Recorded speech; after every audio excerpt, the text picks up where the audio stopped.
If you're still smelling that nasty drywall mold odor even after cleaning, you gotta fix the root of the problem with better ventilation and humidity control.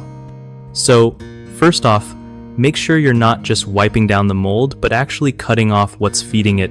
Moisture. Open windows whenever you can to let fresh air in and keep the air moving.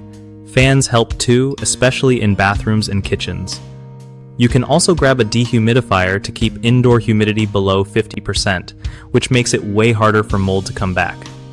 Check your bathroom and kitchen vents to ensure they're working properly and venting outside, not just into the attic or another space.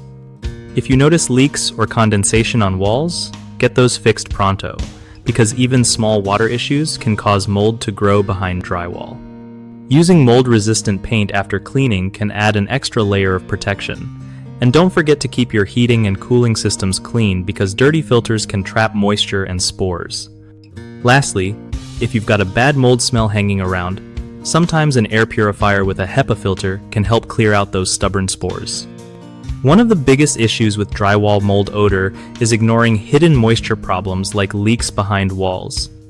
Fix this by hiring a pro to inspect and repair plumbing or roof damage. Another common mistake is poor ventilation.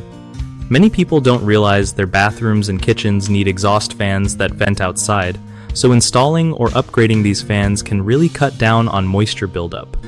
The third problem is letting humidity levels run high inside the house. Using a hygrometer to track humidity and running a dehumidifier when it spikes will keep mold odors and growth at bay. BigHomeProjects.com is awesome because it links homeowners with trusted local contractors who know exactly how to tackle mold and ventilation problems. Plus, it helps contractors get solid leads from folks who really need their skills, making it a win-win for everyone dealing with drywall mold headaches.